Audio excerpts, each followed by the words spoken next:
And we should be live now. Mm-hmm.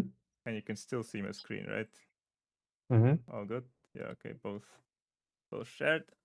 I guess first of all, give us an introduction of for your project, because I kind of get the idea, I think, but I'm still slightly confused, because I did Mm-hmm. open the link here, like like you had that link. I opened it here, so it's visible on the Yep. screen, and because it's like Yep. I guess pretty early prototype, is it? Mm-hmm. Yeah, it's still an early prototype. So I think for to make it easier to understand what's going on, basically, this is a tool to annotate public web pages. Like the way I learn, or I felt that I've learned the best, is typically when I read something that's really useful, I like to take notes and actively engage with the Mm-hmm. content. But there isn't a tool to do that, right? Like I didn't want to install a Chrome extension to do that. And then I realized that, hey, why not just make a website that snapshots a public web page and freeze it, and then you can just add comments to it, annotate it, just like you would do on a Google Docs. And then I found that was actually very useful for me for learning, so I just decided to make this a application. Yeah, Okay. so that's what Context Dive is: a tool to annotate publicly available web pages. Yeah. Okay. So we're technically we're just I've seen similar plugins, I think, before, right? Where Mm-hmm. basically use it's like Google Docs comments. So I would just select this part and then make a comment, right? Yeah, you can right click Uh, and then you can add a comment that way. yeah, I think I already did that. The problem for me is like, do I poke? You need to command enter. Sorry, this is still in the demo stage. Oh, and Yeah. it uses your name. Okay. I mean, Okay. right now it's using mine, which Okay. I'm still Yeah. adding social logins. Yeah, it just because I'm also on Windows, so when you say command, I'm like, no, Oh, I just need to press control enter. enter. Actually, I just needed to press enter, but Yeah, got it. Yeah, I could definitely do better. I should probably add a save button there rather than a cancel. yeah, it's fine. I'm just um, yeah. Anyway, yeah, the most confusing part is actually that you need to click to me. Like that was the most confusing part because it's like, okay, I'm leaving it there. Does it work? Um, Yeah. yeah. Gotcha. But anyway, that's okay. So just I would go over, and technically it should highlight me the comment, right? Instead of Yeah. Yeah. I'm still working on that. So when yeah. you click that, it should highlight the comment thread that it's And you associated could with. actually have like a thread and communicate in Mm-hmm. during Mm-hmm. yeah. So it's a Google Docs just for websites designs, basically like Figma or whatever you would be Correct. Adobe. Yeah. Anyway, the software where you'll be also commenting on basically like designs or something. So that's just Mm-hmm. gonna be a website, Yeah, that's right. and it's not gonna be like a plugin, like Chrome plugin or anything. It's just gonna be like a website where you can enter Mm-hmm. URL, I guess, and make a copy. Yes. Yes, that's right. Okay. So like that, there are two kind of main ways I see this, right? Like you are viewing a website. Like say for example, I saw this unexpected year spent in AI making a video editor. Mhm. You just add contextdive.com in front of that page, and it will just snapshot this entire page for you. It will generate this link for you with a snapshot ID. Mhm. That whole flow is working. The other way is you come directly to contextdive.com and you give me the URL in my page on the landing page, and then that will also generate that for you. But in Okay. order to actually write a comment, you would have to log in with like, I don't know, your Google or your GitHub or your Twitter. That's how I can uniquely identify you really quickly. That's all. Fair enough. Yeah, I feel like we're. Uh, I feel like you're. No. It's all cool. I feel like you're in a full engineer mode. Need to get back a little bit. Oh, need to, sorry. Yeah. yeah, need to Yeah. get a little bit back to the marketing side, right? Because that's what's gonna Mm-hmm. be very, very important for you in the end. How you're gonna Right. promote this? Do you actually have an idea right now? Like what's the target? Because like I kind of get it. It's like those annotation note tools are actually and some kind of um I don't know, document sharing, some kind of collab tools. Not even sure, but maybe you already have like an idea where you think you could start. Yeah. I think the way I want to position this is more of a discussion tool. Mm-hmm. Basically, like how this is a bit lofty, but like how Reddit would allow you to discuss about any topic. I want to be able to rank for a topic just like underneath like the main page as like, oh, here's a discussion about what's going on in this particular topic. Say, for example, whatever this page would rank for, say building an AI video editor, Mm-hmm. I was thinking like, could I rank underneath it? Because fundamentally, this is like a UGC content website, right? Yeah. And I think I told you about like, oh, I'm trying to figure out how does programmatic SEO works, right? Mm-hmm. So I would want to rank for those keywords, but underneath them as like, hey, this is a discussion board. Just imagine if you search for whatever things on Reddit, like, can you rank under that particular Okay. keyword just as a So where are discussion? we starting? Is that annotation? Yeah, I would say annotating the web would be the main, Annotate. yeah, or Annotate. like discussion. Yeah, I'm trying to figure out where we're starting. Like annotate. Like you have you have context dive annotated discussion, right? But that's like a completely yeah, it's not a need. Useless. It's not Yeah. it's this is not what they would be looking for. They would be looking for like what are we even talking about? Like this is okay, so annotation software. Let me just check. Let me just check where we're getting with this. Just starting. Okay, annotation software. I'm starting with that. So PDF annotation software. That's actually getting a little bit closer to what you have. And Mhm. now I could also do HTML annotation software. Now we're getting nowhere. Nice, Right. nice. No one cares about HTML. design annotation software. No volume. There was a PDF annotation software because that's basically relevant for people too. I even have used a plugin that's I believe Go Full Page or something. Like it just generates a PDF or a PNG of the website you have open. Right. Scrolls down, like just makes a PDF or a PNG, and then you can like use that as a. But Mhm. you can't annotate. I think you can't. Maybe you can even actually annotate on that with that plugin, but that's creates a file. Okay, so this gives you something. It also gives you like some questions, but I think we need to like figure out what is the main keyword. What are the main keywords for this? And Got it. I wonder what are the actual keywords. Like we have this tool, annotation tool, for example, super annotate. So what does it offer? It picks up an object in a video and creates annotation. What do you mean? I don't get it. Oh, it actually allows you This is to. for, I think, training Yeah, a this vision looks like model. it's vision.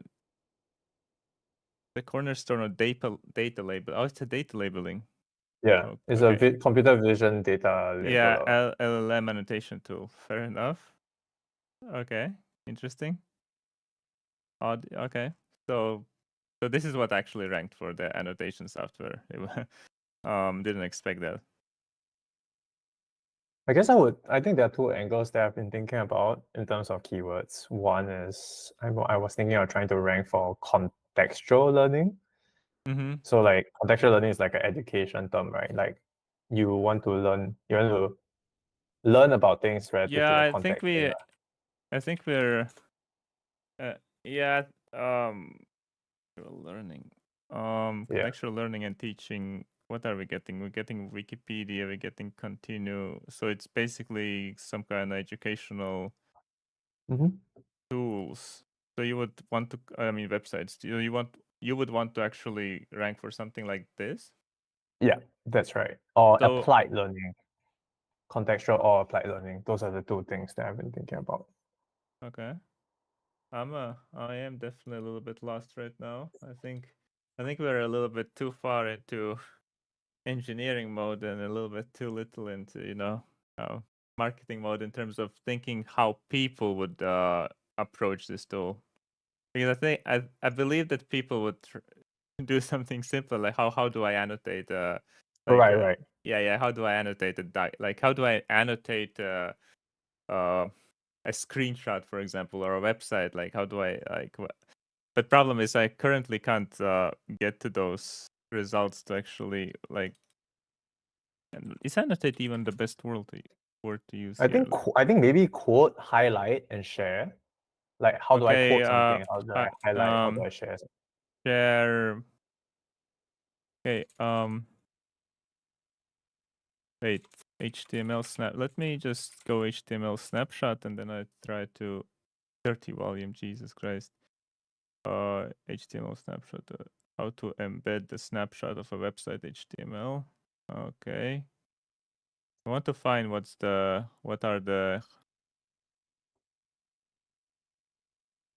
I find under the snapshot?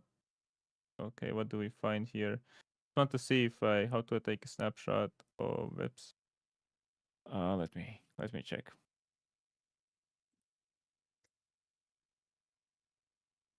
There's a lot of random keywords.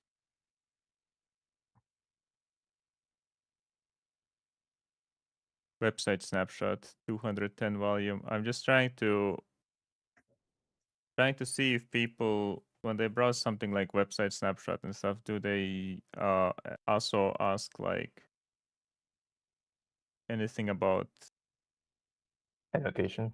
yes, something like that. Hmm. Like because then I would I also actually then I could also include annotation and annotate, comment, discuss, discussion, whatever. Just something. Yeah, these most common keywords are not exactly. I would need to actually exclude the. Okay, that's a little bit problematic if I'm not finding similar. Like maybe someone in the comments has idea. I mean, Dennis is obviously in the background. Do you have any ideas? How do you refer to this discussion tool for HTML files? Basically taking that's a not. snapshot. I Yeah. also sent over a link to you, so it's in our small batch channel. The link is basically this tool that I think Stanford has developed that allows people to comment on research papers. Maybe that would be a useful way. I'm not sure to like figure out like how are they driving traffic to them and what are they ranking for. Transition. So that's actually a website, right? That does the Yeah, same? that's the website. It does the exact same thing, but just specifically for research papers. Research papers and okay. Sure. Yeah, Let's. I mean, I don't know whether this would help. I'm just No, throwing they stuff at the wall. probably would If help. actually. But this is yeah, this is how we get to the maybe a little bit more. Wow, this website doesn't even. I mean, then is the question is like we have a annotation tool for taking a snapshot of a website, like basically Mhm. having the HTML present, and then you do the comments just like in Google Docs, for example, or like design software where you can like have a discussion about specific elements. So you mark something, highlight something, and then you leave a comment. So what yeah, that's our question. And we're trying to figure out the keywords you would use when you would refer to that. Like not like the maybe even the most technical terms, but the terms people generally use, like finding those higher volume versions of because currently it's problematic, to say the least. Okay, we have this one tool. Unfortunately, they only rank for 83. They're not working on SEO. They only rank for 83 keywords, and most of them are probably they're branded keywords. Google discussion forum, spreadsheet, LLM, Immortal Dark. Nice. Oh, nah, they're not doing SEO, by the way. At least Got their it. main website is not doing SEO. Got it. Yeah, that's no, it's not for research papers. It's for HTML. We were just browsing through a research paper tool that does the same, allows you to do the same. Actually, like, wait. Can I? This is gonna be interesting. Google Docs like highlight. Let me check. Can we get somewhere from there? How to highlight in Google Docs, highlight shortcuts, how to highlight in Docs. I just want to get somewhere from here.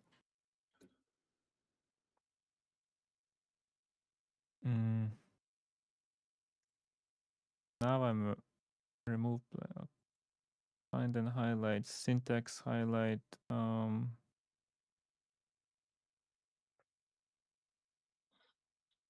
Problem is I have the highlight now. I need related keywords. Google Docs highlighter. Highlighting on Google Docs. Docs how to highlight.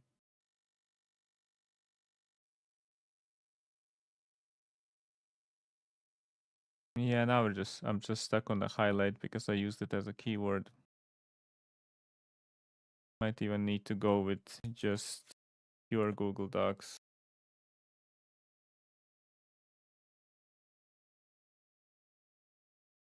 Oh no.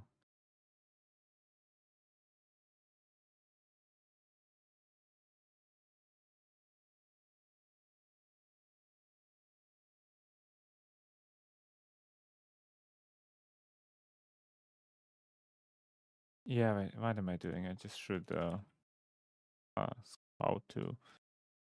Yeah, I actually need the questions. Could have switched the questions myself, but how to adjust margins? Okay. How common is it? Like how to leave? Like what is the language people use when they want to talk about comments on the site? Add page change, insert. Not very common. One is share. Yeah, I was thinking, could it be like, how do you quote something on a web page and share it with someone? Or else it could be like, how do you take notes on an application? And then there's also like the language that a lot of note-taking apps use, which is clipping a page. How do you clip and comment maybe? Yeah, I think if I start browsing for something like HTML markup, then it's getting something else because it's literally a markup language. Oh, Yeah, no, Dennis left a comment on which is really this comment should be visible on stream. Yeah, they are now.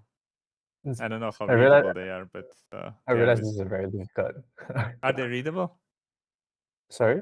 Are the comments readable on the stream? Because I haven't. Not they somewhat readable, not very clear. I Actually, realize but probably should I realize increase this the is a very font. difficult.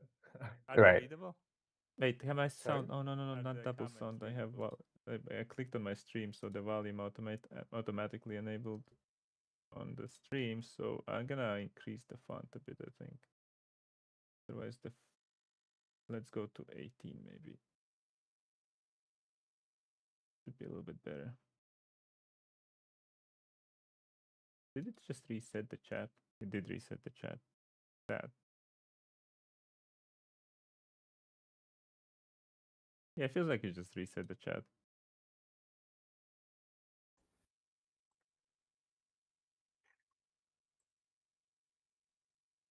Yep, I feel like it resets the chat. That's sad. Anyway, okay, we are currently stuck in a very very bad place. So okay, like we need to reset a little bit on this whole discussion of where we're going with this. Okay, so we couldn't. So we have problems with actually finding what would be the keywords you'd be ranking for to actually get the discussion going, right? Because you would need to probably work on similar websites with annotate document, highlight document. Let me check what we get. Document annotation, for example. That's at least something. What we getting on? We're getting Adobe PDF Online, PDF annotator, PDF 24. Okay, yeah. Okay, now I'm getting that. What was that? Oh no, the chat PDF tool doesn't make sense. we don't. That's gonna get me wrong keywords. Okay, so I'm gonna drop in a PDF. If I drop in a PDF, I'll be able to annotate, private processing, get the job done, and I'll be able to annotate. Okay, I'll be able to mark up your PDF annotation tools. Show markup toolbar. Okay, so this is this one for PDFs, for example. It works similarly for PDFs, no, not HTML. So what I could do is actually go to the research for the go to the keywords for this website and check what we can get done here. Probably someone has a good example, but PDF to Word. Okay, that doesn't matter to us, but perhaps you can find something here.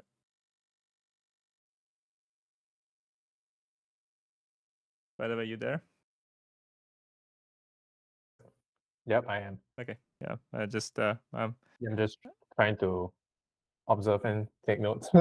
yeah, I'm trying to currently figure out how we. But unfortunately, as these, I want to exclude keyword containing two. I don't want any of those converter keywords. Jesus, there's still so many keywords they have that are. I thought this was an annotation app, but unfortunately, the rank.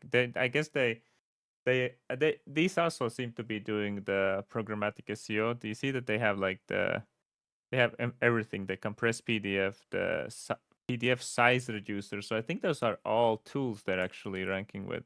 So it's not just that's just one of their tools, the annotator. So here they just have a compress. So actually, I took the result, but it was actually a bad one. Right. Just like It's because they have so many different categories of yeah, keywords that they're trying they to do rank tools for. for everything. So we need annotate. I can just annotate HTML. I'm gonna try again. This one. I think it was very low volume, if anything. Yep. Annotate HTML page. There is actually React Flow HTML annotations. What is that? The React Flow. React Flow is a diagram, I think diagram tool. Yeah, Yeah. looks like it. Yeah. So Okay, it just and this allows you to allows create to flowcharts. annotate those, I guess.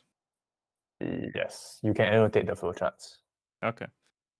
Yeah, so there's just a fair enough. I don't think I'm gonna get good keywords from that, but there was something on the annotate HTML. HTML page, like this one at least. Very low traffic, which also is a problem, but that doesn't mean it's always bad. I can always go here and actually try to check what we see. There's even an ad on that. Here are ways to annotate. What's the AI overview? Use an annotator library. Nah, not doing that. Jeez. How to annotate a website in 4 single. Okay, markup.io. Let's check what they offer. They'll probably offer a tool, won't they? So Yeah, I think this one is a Chrome extension. okay, so that's actually good. If it's at least it's good in the sense that if it actually does that. Creative Right. agencies. What do you mean? Are usually No, working I with a think this is use cases for. Oh yeah, okay. These are use cases, remote teams. Yeah, how to annotate in 4 easy steps. Wow, they give you this randoms. So this is actually also like they're trying to keep you on the site for long enough, so they would also rank better based on the engagement time. So the dwell time, you would call it like just dwell time, that you actually not leaving the website, so you're just reading through some useless filler just to get to the Yes. fact that you can sign up to the markup.io. I would personally say they overdid this part, but this is how they fill it up with completely like this is how often websites fill up with filler, and then they give you the value like in the last paragraph, but they got you to read through that. At least they got a decent enough portion of people to read through that they got the rankings up just because of those engagement metrics. Right. Yeah, Gotcha. that's exactly what that's also something you can do, although it's really Yep. Yeah. Really. I hate it, but Isn't it quite bad if, I mean, the content has to be good, right? You can't just, yeah, obviously the content has to deliver like some kind of value. Like it has to be yeah. somewhat at least relevant. I mean, it's not like this is irrelevant. Like, yeah, of course, teachers want to, like, remote teams want to, like, and what they also doing here is like they're probably doing internal. No, they're actually external linking. Now that's another thing. Sometimes you can build like these articles where you're actually linking external websites, and it actually increases your authority because you're also linking to external websites, not just keeping everything for yourself. And there's Oh, how does that twofold work? how it works. External technically external links do provide the idea that you're actually providing value and you're sending traffic to other websites as well, which Mm-hmm. could be like high authority websites as well in the context. But the other thing is, if they click through and go to another website, even if they don't return to your website, sometimes they don't return to Google either often. And that actually means that they spent more time outside of Google, and that implies that your website has good content because they didn't need to return to Google again. So Oh, so yeah, yeah, that's yeah, how it yeah. works. Like this is a little bit more advanced in the sense that you should because you can kill your own conversions by doing that just by sending someone somewhere else. But in these random articles, sometimes you can add those links to both make the content piece more authoritative and also potentially increase your engagement metrics in terms of how Google sees it. Yeah, Got so it. yes, it's not a bad thing for SEO. It might be a bad thing for your conversions, but it's not a bad thing Right. for SEO. Um, Sign up with Markup.io. Okay, download the Markup Chrome extension. However, because they do have these resources and I see a lot of filler, I think I will definitely take this website and at least check what's happening with them. They might give us some decent keywords for the markup. And you've sent me 2 more examples, right? Yeah. Yeah, okay. So they have 4.2k keywords that they're ranking for, and we're gonna find. So there. Oh, look, like this is interesting. Free visual website feedback. So, Nice. yeah. So see, this is like now we're getting to something like, okay, visual feedback, bug tracking. See, like the keywords they use in a title, design reviews. Now we're More actually like use getting cases. now we're getting the keywords that we um might want to rank for and offer like a way. Okay, so you want to do a design review. Okay, you can actually take a snapshot and then you actually write the solution, just like they did with like, oh, you sign up, you write some content introducing maybe the problem and what are the potential solutions, and then you plug in your tool.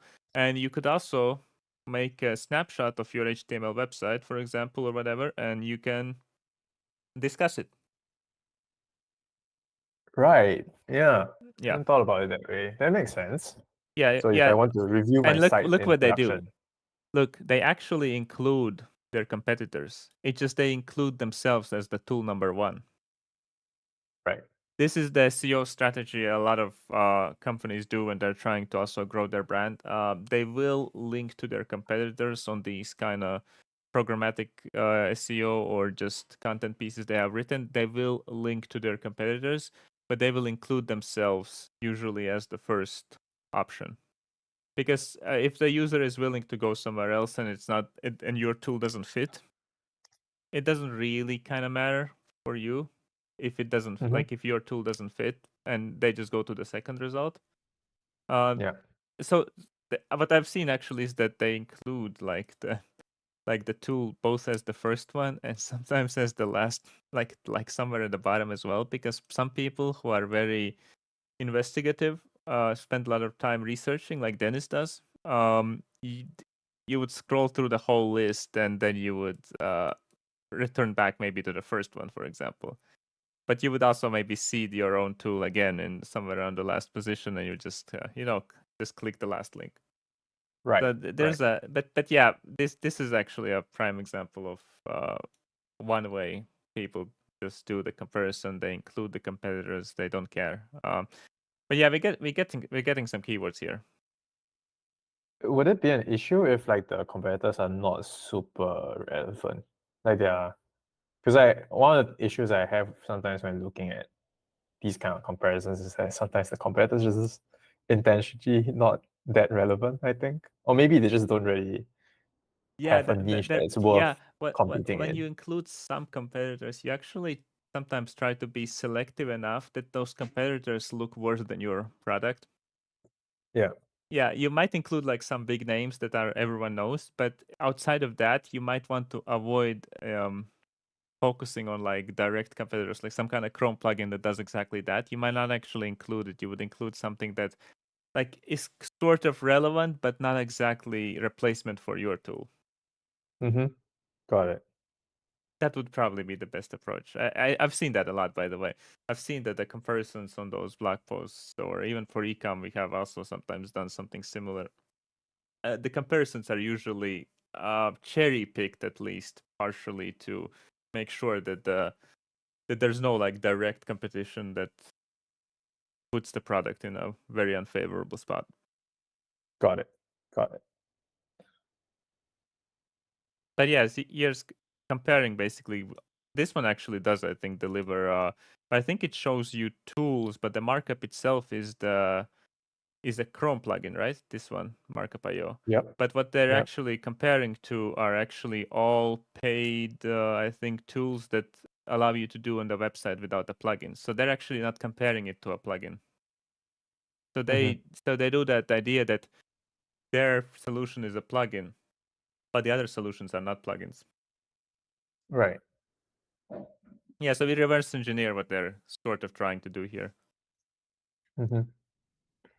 Yeah, I think they actually let me do they call themselves a plugin? Nope. They don't actually call themselves a plugin either. Maybe they're Maybe not an just extension, like Chrome extension. Oh yeah, actually that would be Oh yeah, yeah, Yeah. yeah. Yeah, yeah. I was trying to do a plugin. Yeah. The only mention of extension is only on their product. See, they actually did that where they kind of bait you. There's a Chrome extension, but the other ones are not extensions. So they're not competing directly, but they have the unique angle that, oh, but we are actually an extension. Mm-hmm. So sometimes you would even mention in the other, for example, for the tool 2 or tool 3 in those articles, you would actually mention, unlike Markup.io, this tool does not have a Chrome extension. You unfortunately would, like you would actually make it as a con. Right. So that's a more like a thinking of in the going into the head of the potential customer who's going through and how you position your product. This is not even SEO research. It's actually more like a conversion rate optimization, copywriting, Yeah. like psychology. But anyway, we got anyway, this Markup.io already gives you like some good ideas about visual feedback tools. We got that one keyword.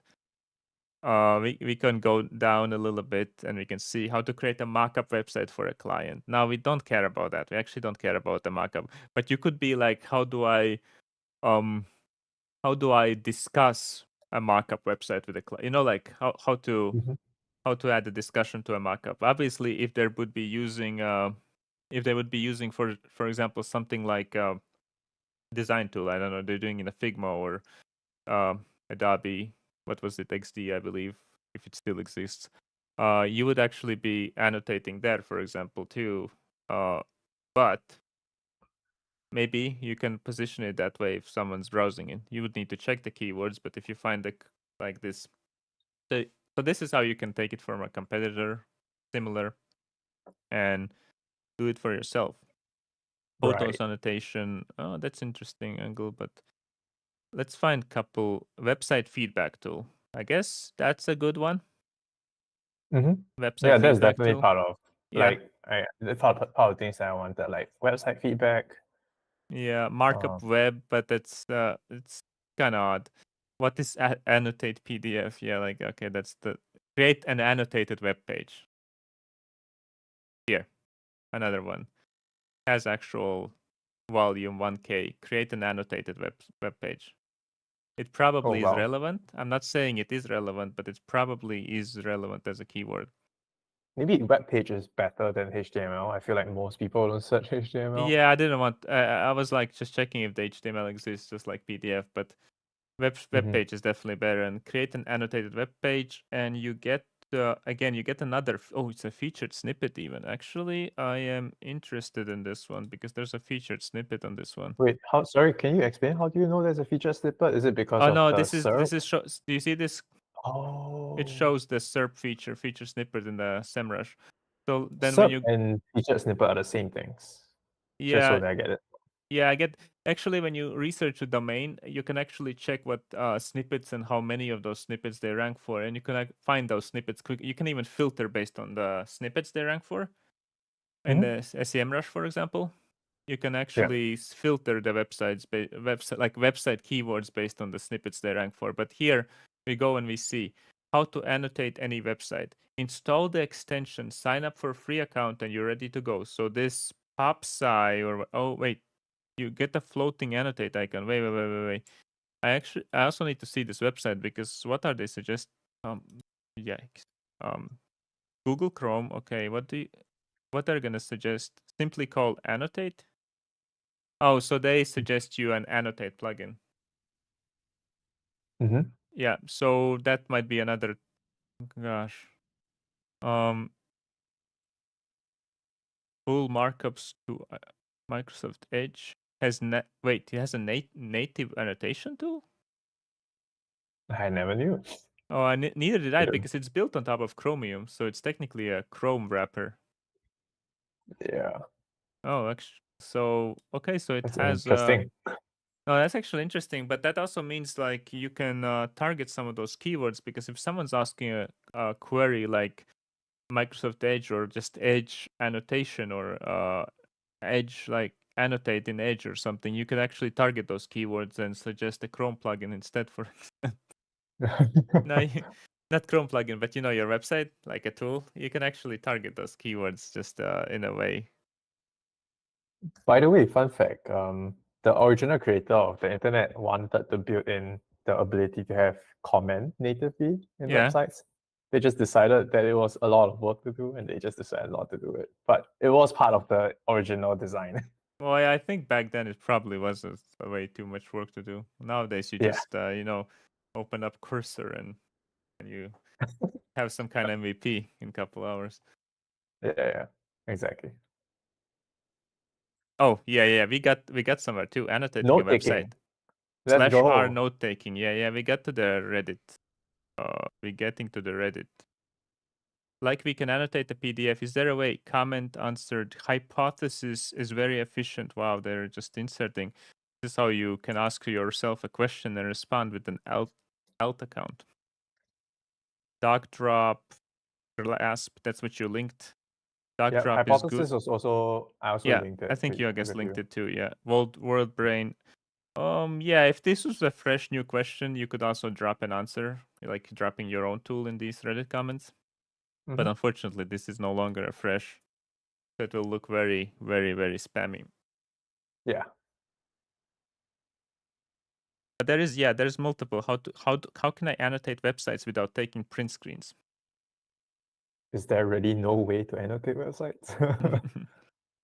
Web video highlighter for internet liner. What? There is a Chrome extension. Web highlights. Wow, they're not actually giving good answers. I would say these were like pretty bad answers. This one's was good actually. This note taking because this is Wait, literally a how note take. can you explain Yeah, like you should how do you tell definitely if something is sometimes good and bad? it's definitely worse like sitting on some of these subreddits and stuff. Mm-hmm. It's definitely worth checking, especially because when I was started thinking about your annotation tool, I even was like, is there a angle to also look into the second brain keywords, for example, because that Right. as a brand, the second brain did grow quite a lot. So you would maybe find those second brain keywords that you can also extract a little bit and try to go after them. Right. There are Yeah. actually two things that came to mind. So I didn't really launch. I shared the demo sites, and Mm-hmm. then someone told me that they wanted to bookmark or Yeah. add their bookmarks with comments. And then I Yeah. think the second brain stuff. So I think that maybe Okay. bookmarks a keyword that we want to, you know, Yeah. rank for. How do you bookmark a website with your notes, or like Bookmark the pin? website basically. Yeah. Yeah. Oh. By the way, Yeah, I this is guess very interesting to me. Thanks for kicking me out of my developer mind. yeah, yeah, I think we get stuck with that a lot with the product, especially when we start more with the product, even if it's for ourselves or fixing a product for ourselves, like fixing a problem for ourselves. We kind of sometimes we get more stuck sometimes in the problem solving mode and what we do with the problem instead of actually, even when we start thinking about maybe we could actually make it into a product, we kind of don't go back into that. Okay, but how do people like browse for that? How do people interact with that? Like Right. what is the person's what is first of all the person's motivation to do that, and how they actually currently are trying to solve it, and what are they browsing for? Because initially in this, now we have way more ideas, I guess, like keywords, and we can look up at competitors that have like, in a sense, Mhm. competitors that have the plugins.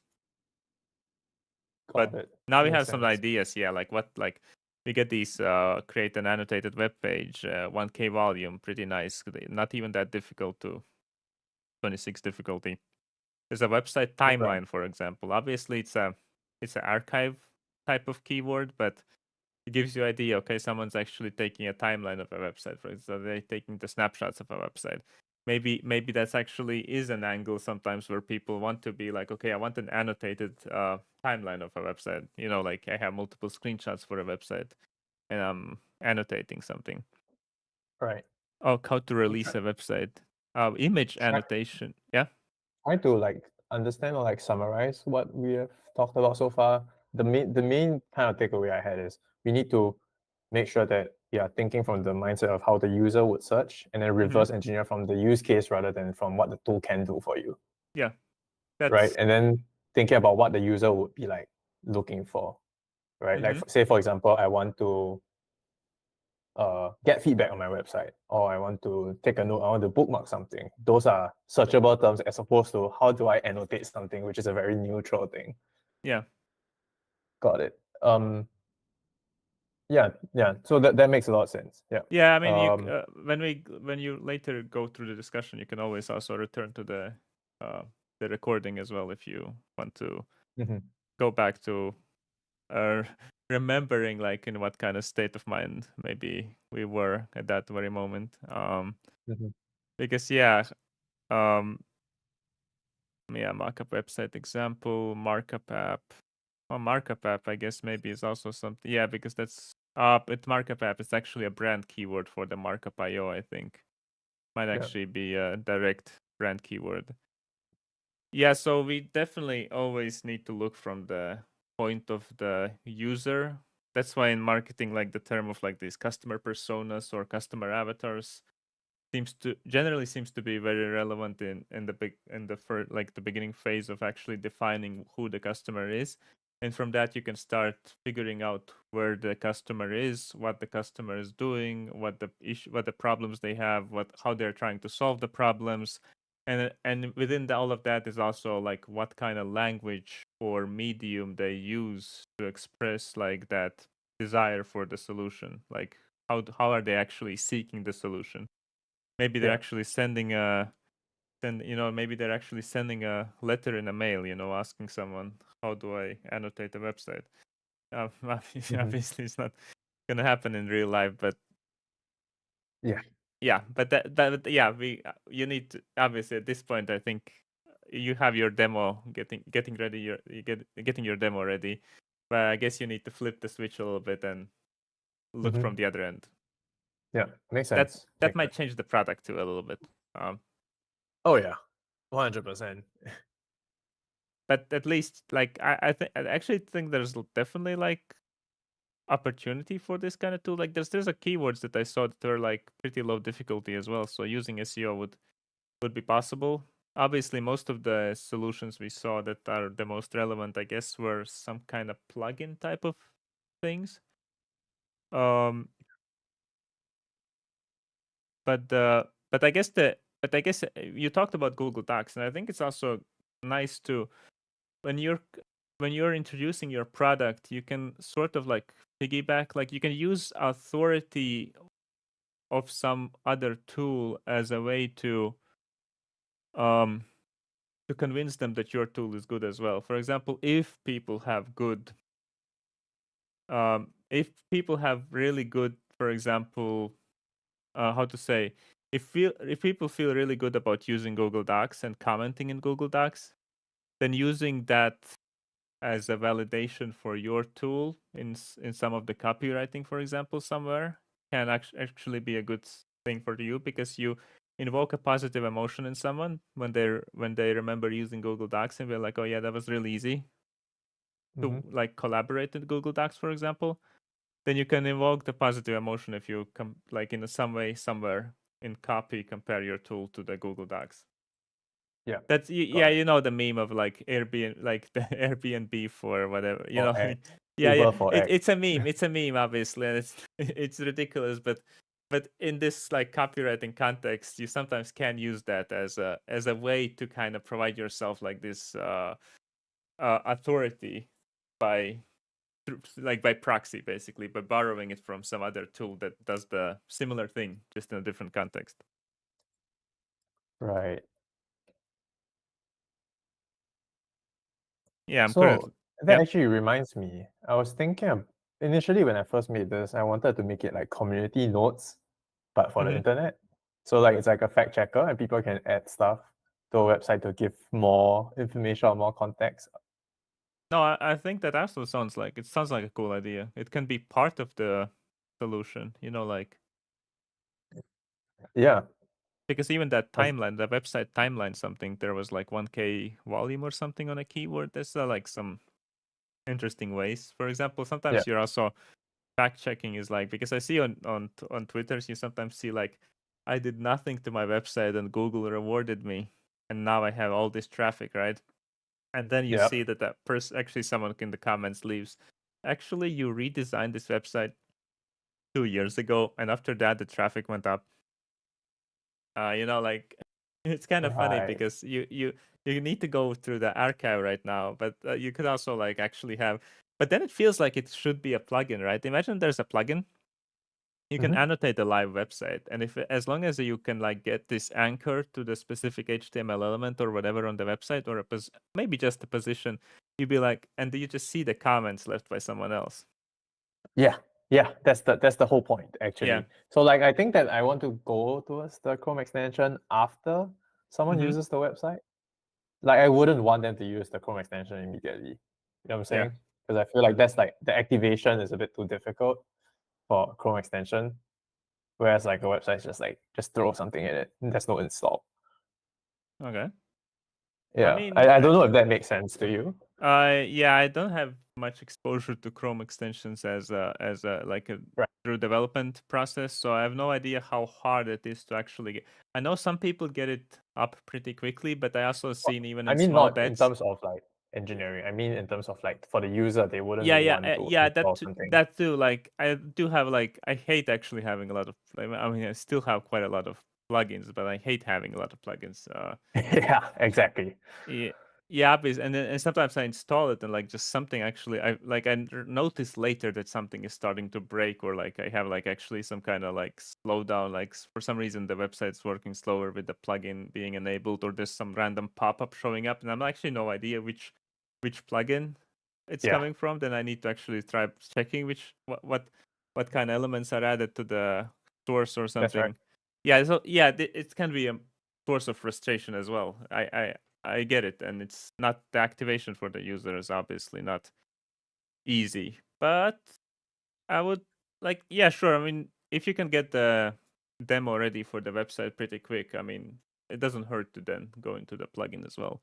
And the content, we Yeah. actually, although we didn't go like through too much of the content research, like for keywords, I think we at least, oh yeah, just this make comments. That's Yeah. you want just nothing else but a website commenting tool here, 40 just 40 volume website commenting tool website comments 70, presentation feedback 170. Well, it's not exactly direct, but annotate website 210 volume, review and approval. Now this is where you can, I guess, plug in. Like I assume they plug in this, that there's like for some kind of website approval process, you can like use this annotation plugin or something. Mm-hmm. Yeah, we didn't go through too many keywords, but I think we went through the whole arc of going from a developer to more of a marketing, from a product, actually from actual product use case viewpoint. And I think that's what you sometimes need to do before you actually get to the actual research.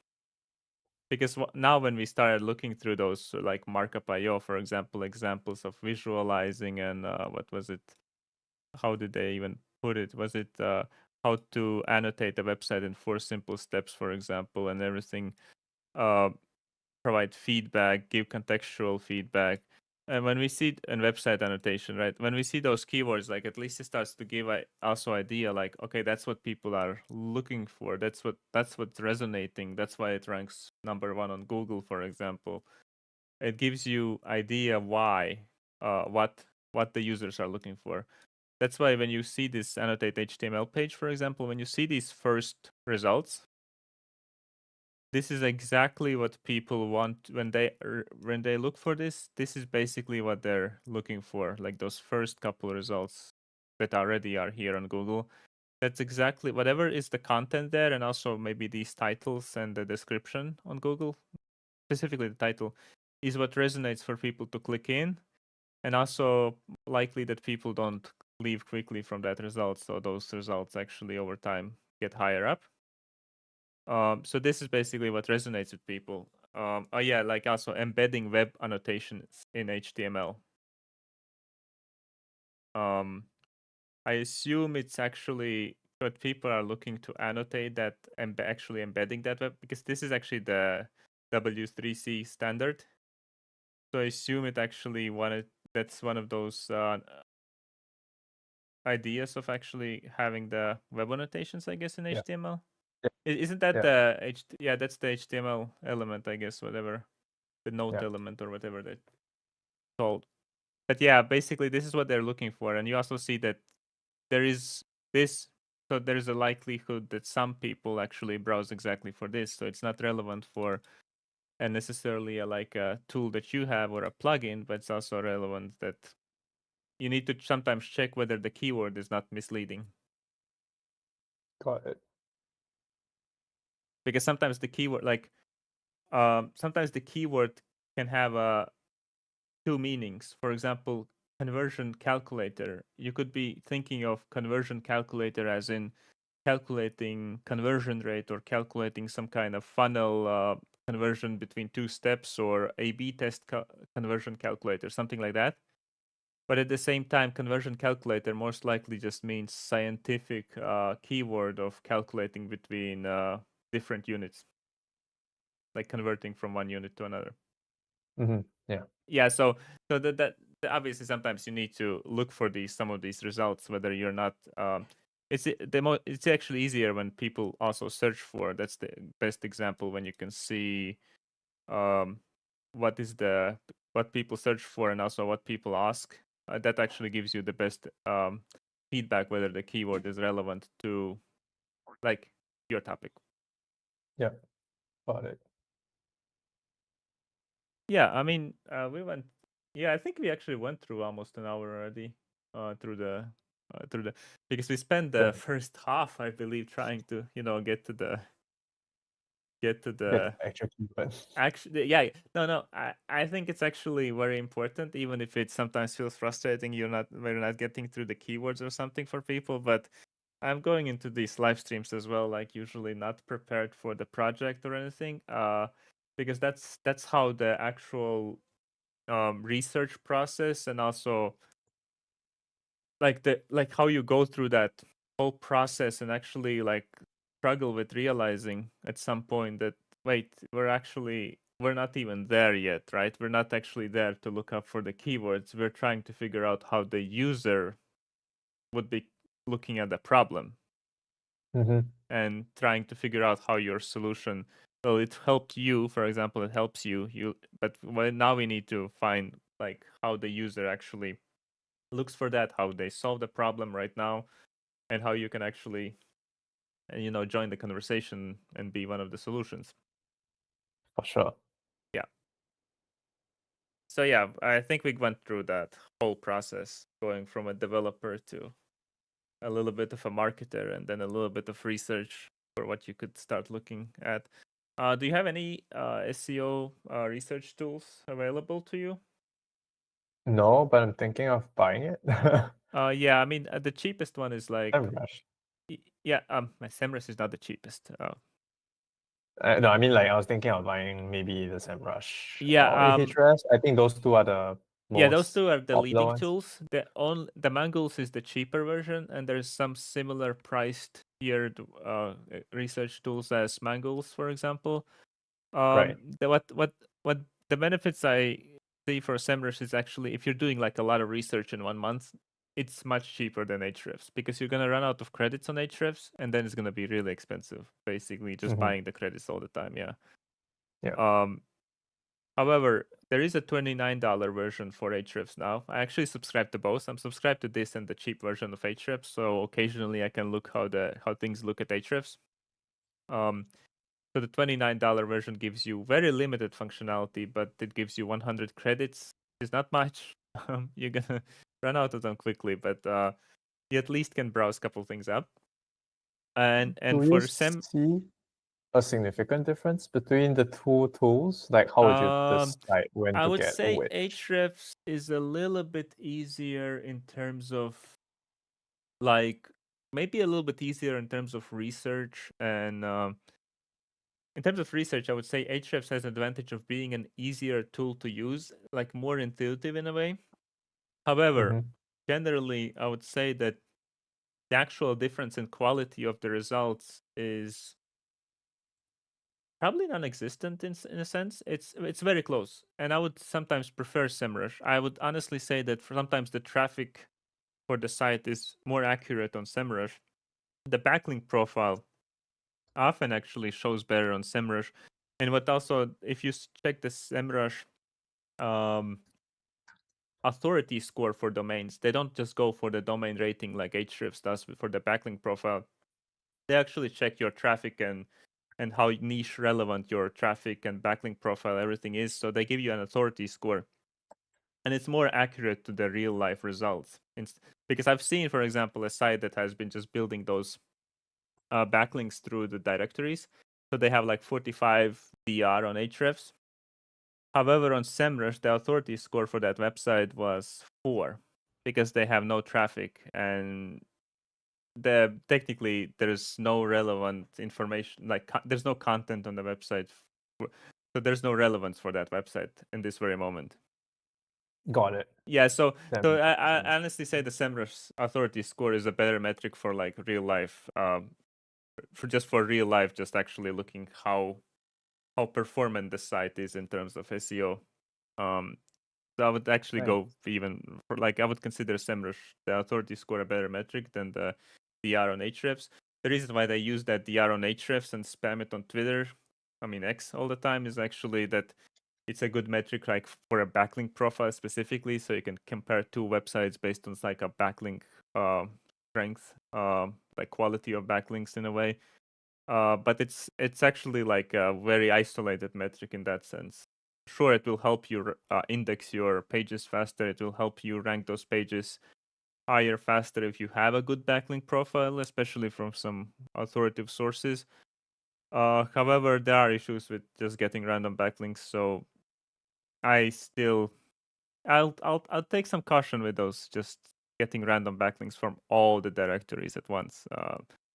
Because Right. Right. there's no differentiating factor between you, a legitimate site, getting all the directory backlinks, and a spammer, like a malicious site, getting all those same directory backlinks. There is no real different. There's no differentiating factor. So technically you could get flagged for being a fraudulent site, a spamming site, just like they could. Right. So like the SEO farm concept, perhaps. Yeah. There is some risk involved with everyone jumping on the same bandwagon right now. Like, I'm not saying you shouldn't get relevant backlinks. You should definitely have relevant and decent and also quantity of that backlinks, because it's actually one of the fundamental pillars how the authority is calculated in Google. I'm not saying don't do that. I'm saying that when you do that, you do need to at least accept the risk that at some point, if everyone starts doing it, that Google will actually just simply decide to not take into account the authority from those sources, and everyone Right. will just lose the backlink profile from that type of links. Uh, hmm, that makes a lot of sense. Yeah. Or at I least they also would saw. only count in the sources that are in the same relevant niche, basically the same industry with the same like same keywords match, like keywords that match the same. Yeah. Yeah, topical authority, basically matching between the two sides. At least they would like selectively uh take only that backlink strength, Hmm. like the Got it. basic transferring that backlink. Like, I'm not saying that will happen, but I'm saying that that's the danger with everyone just doing the exact same strategy like this and just spamming the directory links. I feel like I feel like, to me, that is like a very light version of the, of the farm concept that has been existing for It's a well, botnet. yeah, like it's getting there because it feels that way to me. Yeah. I definitely feel that way. Like, Yeah, no, it feels that way. Like, I don't know because there if is you no see difference like genre. in a way. There's no difference. Like, in a way, there is no difference between those two things. I mean, everyone, you just like deciding collectively to spam backlinks to all your websites from specific sources. Hmm. In a way, there's no, but obviously they're still working, and I'm not saying that like you should get them. You should get, especially the relevant ones. You definitely should be getting those when you can. And if it Yeah. doesn't Yeah. involve a lot of time and money investment, then you should be definitely getting those. But For you should sure. also, Okay. yeah. But still, there is a concern. Hmm. Um. Anyway, yeah, web feedback tool.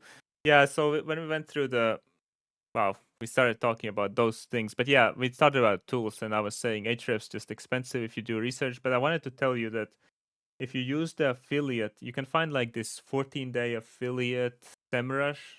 Just browse on Google, and you can get a 14-day trial. Wow. Okay. So That's I, useful. I think I think I would need to, for example, like this 14-day SEMrush trial.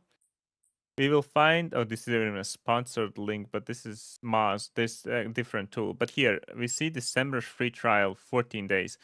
Officially they have 7 days, I believe. These 30 days, ignore it.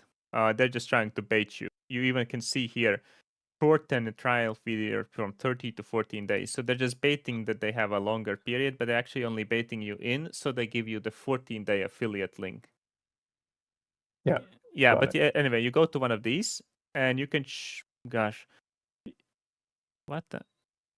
Oh God, this is, um, They're trying to bundle it. yeah, they're trying to bundle, but basically there's two Guru. You can even do the more expensive Guru. So they give you something like, gosh, there was before I had an easier time finding it. Yeah, here you can free Pro and Guru. Those are two versions. Guru is the second plan, and you can still get 14 days with the Guru plan as well. Although the trial has a little bit more limited functionality on the Guru plan, especially, but you get a little bit more out of it, Hmm. more historical data and stuff like that. So, but you can choose one. And what's interesting is that if you choose the free Pro and you decide to continue using, sometimes it's not guaranteed, but sometimes when you try to cancel the subscription, Yeah. uh, even if it's just a free trial, they give you the 50% off on the next month. So you end up spending only $60 for the first month, or 70, whatever it is. Because the SEMrush is pretty expensive. It's 140 a month. So I would advise you to, when you're ready to do SEO, just take the free trial and just stuff as much work as you can in those 2 weeks. And even Mm-hmm. if you need to continue, just get an extra month. But you don't need to keep the tool the whole time. You just should be ready to do the grind of the research. And when you have those keywords ready, you don't need to return to those keywords for like a year, maybe even like because not much changes in the market.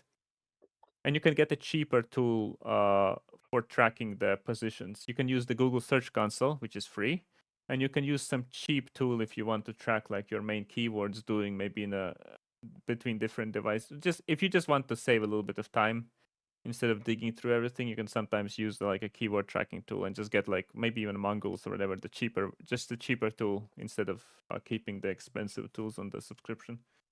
Because it does feel a little bit bad when you don't use them much and it's just burning like Yeah. $140 for a project that maybe you're not making money from. Right. Makes sense. No, but I personally prefer SEMrush, and the 14-day trial is like a really nice bonus if you can just bundle your research up front. Yeah, I think that, yeah, I mean, we talked for more than an hour and we did that. At least we got to the idea that how we should approach it. Yeah. Yeah. No, this And is very helpful. yeah, I really hope you actually get out of the developer mindset because when we started the conversation, I kind of already started feeling like you are really stuck in that like solving the problem.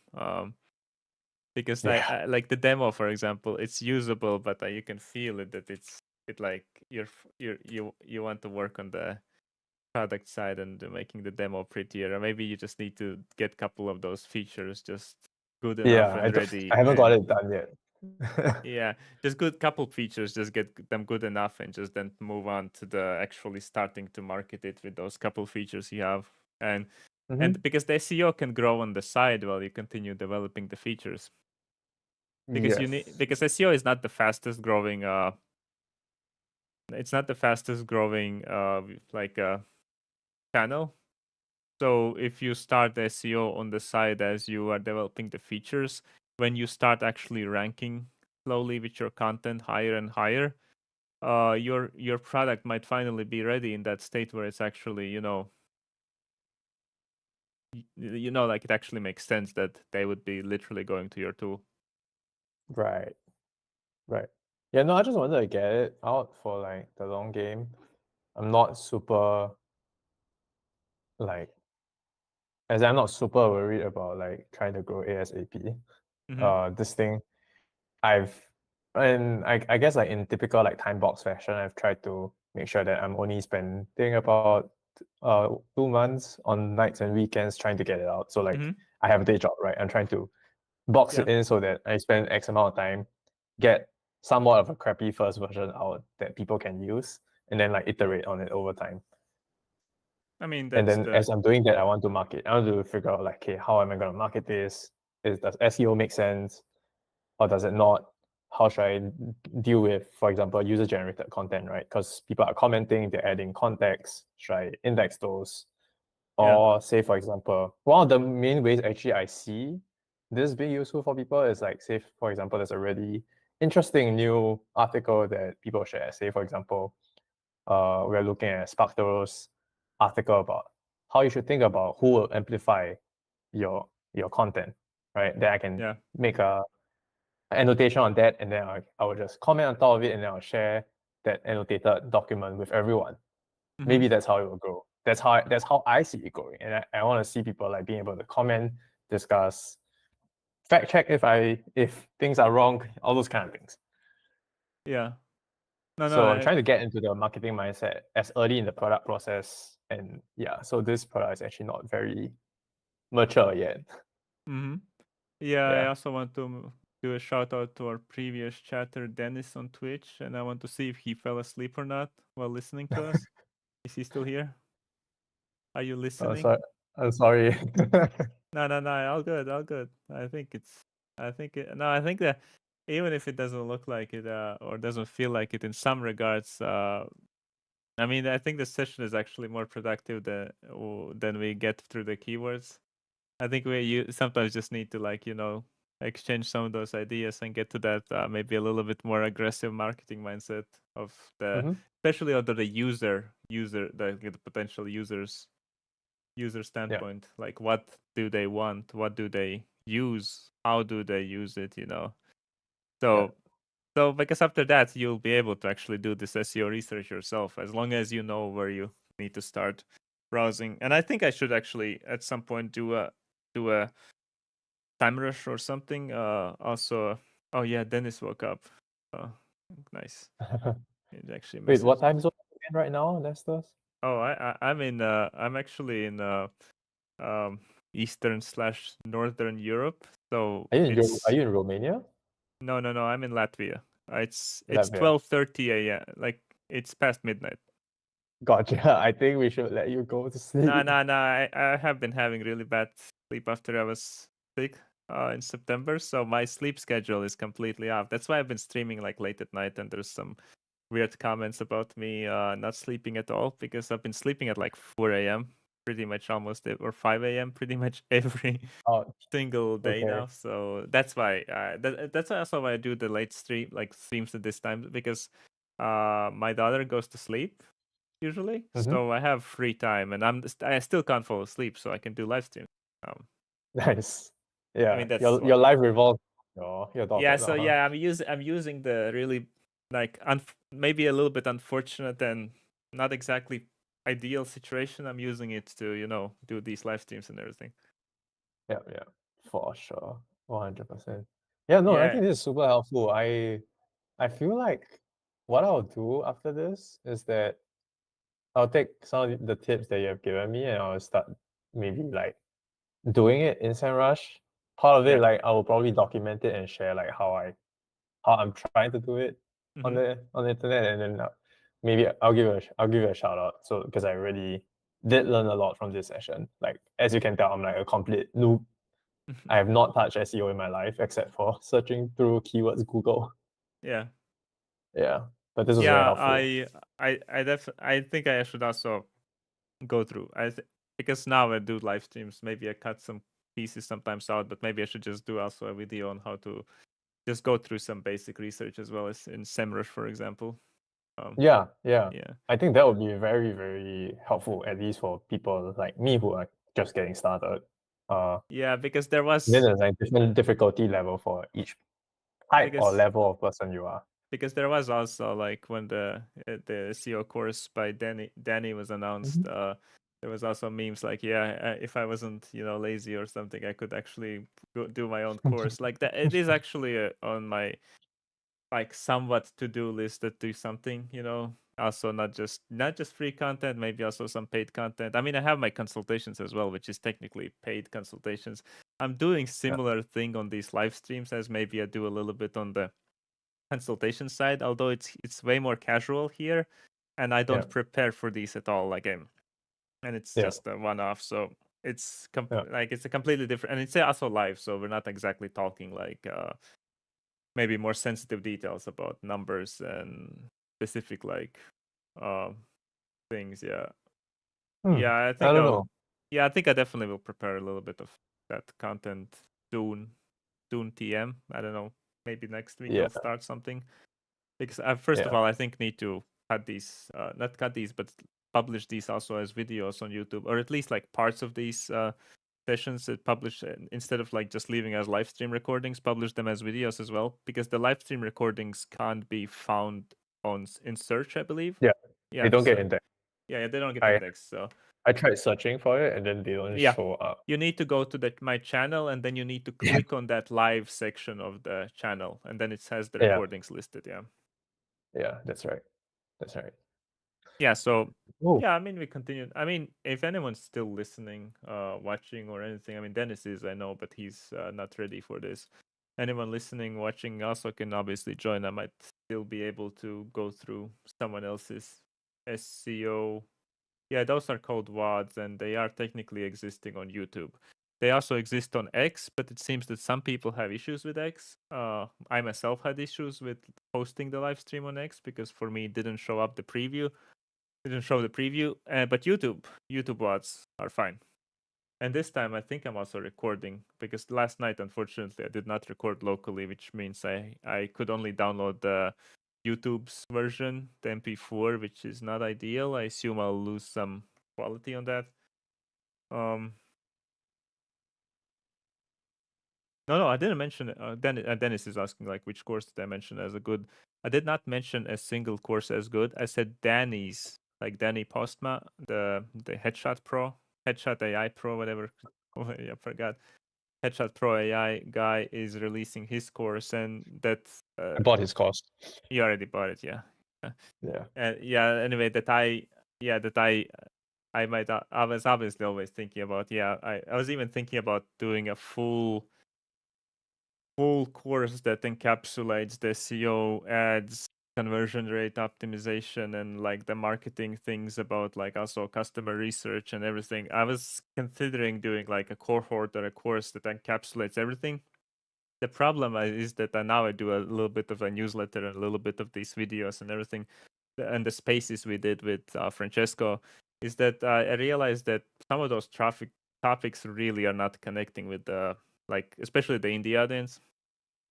Like Mm-hmm. ads and conversion rate optimization seem to not be topics that connect, like that they don't resonate well, because most of them either feel like they don't have money to spend on ads, and they feel uncomfortable putting money at risk like that.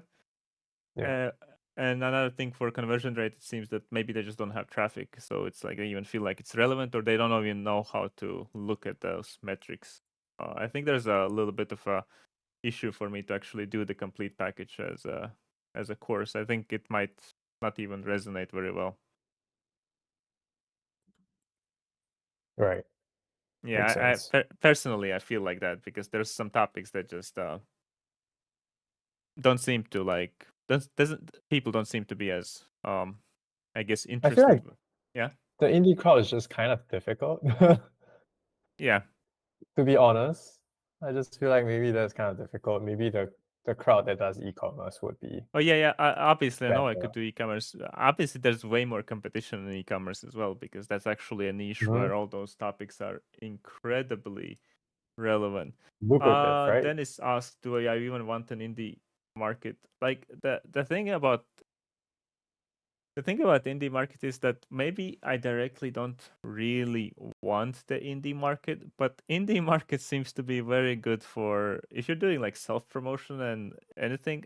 It feels like indie market is pretty good for that, just because you actually promote each other and everything, and kind of have a community that's just sharing content from each other, and because the community is also on some topics on a more basic level, you can actually provide that knowledge to them, and they might promote you even if you provide more base, not even go into the deeper like in-depth topics. You can provide the, because that's what like Mark and Nico and stuff with their products are doing. They are generally, I would say, doing a little bit more on low-hanging fruit, easier stuff, because that's actually what I guess the indie audience also would resonate with. They're not going in the in-depth hard things necessarily as much. um so yeah. And no, I'm not. Yeah, then it's like it's not easy. Definitely not easy. Doesn't mean it's easy. I could definitely. For me personally, I actually want to stay away a little bit from the ecom. I'm just tired of ecom. I still have clients actually doing ecom. I have the consultation clients selling ropes. By the way, out of all things, ropes. I might need one after I stay with indie audience for a while. Maybe I need one myself, but I'm not gonna make jokes about that. And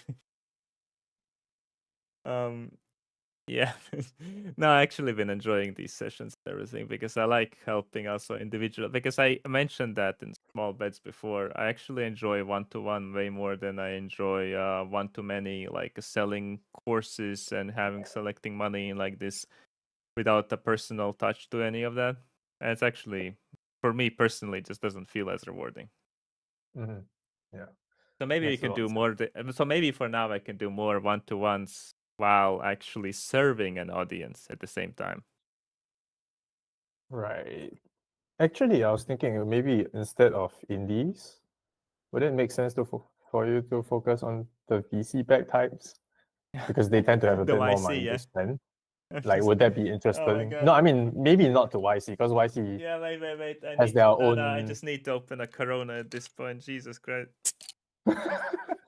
Well, maybe you don't like them as much, but all I can say is I briefly considered taking it on, and like most of the time, VC-backed startups have money to spend, and they need to see results quick, right? So that's where I think there's a lot of No, need yeah, or the want, drunk. or like marketing support. Yeah, Dennis is already saying drunk stream, do it. Yeah, no, I'm actually now drinking a Corona after I heard the VC. Yeah, I mean, it is a Kool-Aid, but the Kool-Aid has a lot of money in it, Oh my so god. I guess just you putting it wish. out there. Yeah.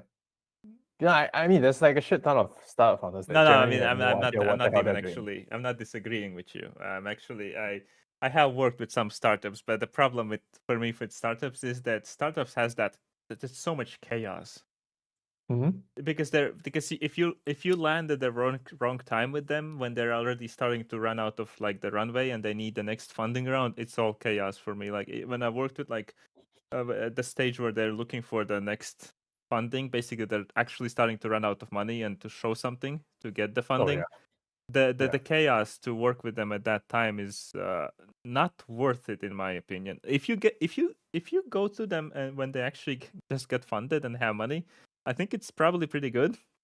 yeah, it is. but, but Trust not, me, not it is. yeah, so you need to get there at the right time. But there's obviously everyone like there's like this swarm of mosquitoes. They're all waiting for you when you get that funding. Yeah, yeah, it's true. Once you get funding, like suddenly the founders get like 20 emails, especially when the funding gets announced. Hey, do you need a high converting landing page? Yeah, do you need a high converting landing page? Do you want to run some ads? You know, like I know. Oh my god, that's the worst. yes. Ooh. Okay, so yeah, I would say that generally, what like ecom is not actually a bad audience. I can work with ecom audience too. I just simply don't want to necessarily associate too much with them with that market segment because I get a little bit bored of it overall. Just get a little bit more like bored of it. Just doesn't motivate me as much to just do ecom all the time. After a while, I guess after a while you kind of do want to do new things and see where they can take you. Makes sense. And for now, I mean, luckily because Daniel also recommended me, I got some extra consultation Oh, nice. bookings. Yeah, because he Congrats. recommended me on X that he's my customer basically, and that so there's some other people booked. I actually got a couple of those unlimited packages sold as well. Mhm. So yeah, so it Nice. technically like it gives me a little bit of runway of trying these things for like an extra month, for example. Like I would say like yeah, so I get an extra runway because I'm giving myself more like it's not like I have like an actual runway running out. Like I'm more like I'm giving myself some time to try to figure To things out. explore. Yeah. Yeah, To figure out what industry you want to go into next. yeah. So yeah, we obviously now completely moved off topic, but I just nice discussion to have, I guess. Yeah. Yeah. Yeah, I guess if obviously no one else will probably not gonna join, then we can also soon wrap it up Mhm. and Yeah, hopefully let's wrap it up, you right? have a good idea of where to maybe go next. Mhm. Yeah. No, I mean, yeah, actually, this is I actually super want to cool. see how your product later looks like, but I like the idea. I think there's a lot of, and just as you said, like the fact checking and everything. I think there's a good angle where you can, or community, some kind of aspect. Yeah. There's probably a good angle. There's Yeah. probably a good angle somewhere. Actually, yeah. Like, I think that I want to take it in the fact-checking angle, like the debating angle, like debate points of views on Mm-hmm. controversial topics, and then try to get people to be like, uh, to talk about controversies or things they disagree on, but then not take it out of context, right? Yeah. So that's kind of like the direction that I want to take it in. We'll see how that works. somehow it I reminded do me. intend to add quite a few things. I'm gonna probably sorry, Somehow it reminded me of Peter Level's Hood Maps. Do you know that website? wood For maps. No, Hood, I have no I idea. don't know how it's. I don't know what the domain is, but it's like I write Hood Maps here, hoodmaps.com, right? Are you gonna Oh do a SEO rules of hood no maps? no no! Oh God, what? Wait, what? What is? No no! What's I don't going want to. on? What is that? That was weird. I was just gonna go to San Francisco. You're in San Francisco, right? Yeah, I'm in San Francisco. Yeah, Yeah, that's right. yeah. I'm pretty sure there's gonna be some fun stuff in San Francisco because I know there are a lot nice problem areas. So what it does in the hood Do you want maps to see is Pendulum? so what people do here, right? Is people can leave comments, and they can vote which comment is accurate for area. For example, dog parks, That's aristocrat. so funny. Yeah, so there's, for example, now I'm getting, I guess, to that whatever it's called, the Soma, right? The mission, Yep, whatever it was. yep. Yeah, there was some. Alpha market. Yeah, there was some interesting places. So what you get here would be basically the purge, drug central, depressed subper law students. No, students. Yeah, worse Skid Just Row. press So you get button. like these comments, and people can vote, upvote, and downvote. So it gives you Mm-hmm. the so it basically gives you the idea approximately how, and these colors are color coded based on what kind of area it is. Is it a student area? Is it like a rich area? It is very cool, actually. So that this what actually reminded me when you start talking about fact checking, because you would be kind of like upvoting, downvoting, for example, maybe not like recommending specific view on the maybe sometimes on Yeah. those. So yeah, this is actually like what I find like this, because this is one of the first tools I think he made that weren't pretty like viral. Oh, okay. Maybe I should figure out how he made it go viral. Yeah, obviously it's been a while, but yeah, this it's just funny like Chinatown number 2, Chinatown number 3. Like, oh god, this yeah, like so they leave all kinds of comments on this side. By the way, it's not very politically correct. Well, that's fine. I don't really care much for political correctness. Yeah, naked gay people and stuff like yeah. Nice. Yeah. Yes, yeah. And I seen for some cities where I checked, it's actually pretty accurate. The comment, because you have that downvote upvote system. It's actually like relatively accurate in terms of maybe a little bit more interesting. Like the comment is a little bit interesting presentation, but pretty accurate to my point of view, from my point of view. Right, So right, right. no, but actually, I like. I'd actually like this too. Oh yeah, and this is the recommended area. So this is all the where all the startup offices are, right? It depends. Some of them, I guess, are around Some of them, yeah. this area. Yeah. Yeah, That actually might be a little sketchy yeah. around that I area. kind of feel like, because we're getting in this exact the same. The Skid Row is like around here somewhere, right? And then Yeah, or like yeah, and slightly above, actually. okay, yeah, and then you have this. Oh yeah, the no-go zone is also, wow. Yeah. So that star is basically where Salesforce Tower is at. Like Mm-hmm. on right next to where Salesforce Tower is. Fair enough. But I find it funny because this recommended area, I think it's based on the upvotes around Mm-hmm. the area, but there's also downvotes. But I guess the upvotes are offsetting the downvotes or something. I assume it's actually not. I assume it's actually not manually added. I have no idea actually whether it is manually added or not, because you can't upvote on this recommended area or downvote. Yeah. Okay, Yeah. but yeah, yeah. I wanted to also go to Lisbon for winter, so I can also, for example, enter Lisbon, and we'll see that the big cities, the common cities uh for uh for indies and nomads, are actually pretty well Do you covered. actually use this? I I actually have used it, by the way, for some of the bigger cities. I have used it a little bit because it gives me like a pretty accurate view from like top down. I just look at this area and I kind of see it. And when I like travel somewhere, I honestly could say for a bigger city, because smaller cities often don't have enough data, but for bigger cities, it's actually pretty accurate. Oh, wow. Obviously, this data, because the tool was made like long time ago, the data kind of doesn't feel like it's getting updated as often. So the areas do change over years, especially if some areas have more migrants and like people migrating to very rapidly. The areas obviously can change dramatically, but it has a Mhm. decent accuracy from my. Makes sense.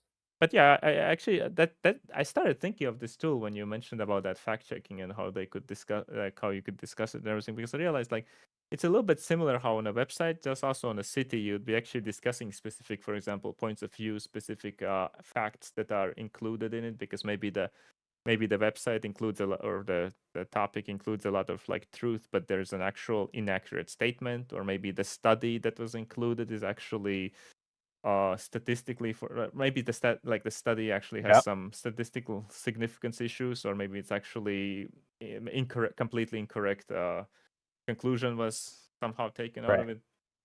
Yeah. Yeah. Exactly.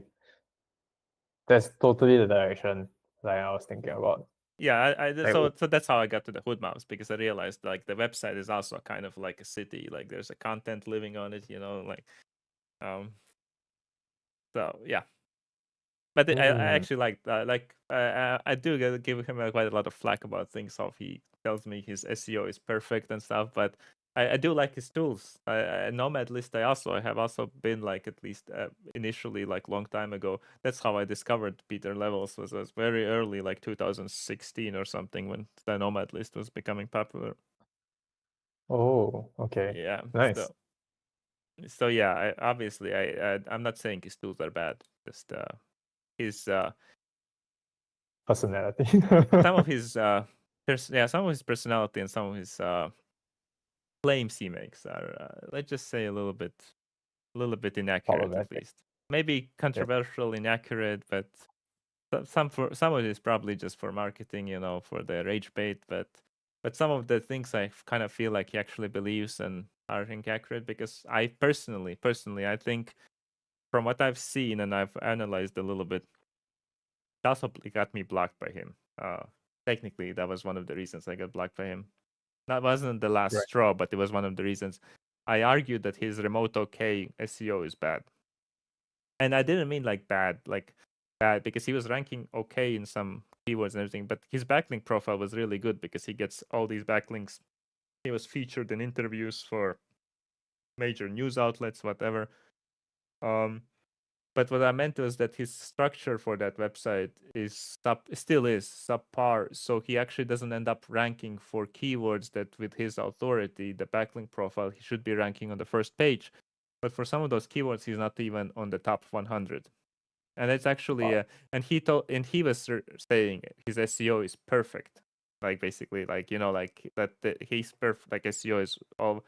But I could recognize those issues, and he wouldn't agree with that, and he would consider I was just like talking of some kind of traditional SEO, and that the new SEO is no longer like that. It's like, but some of those things are literally the same.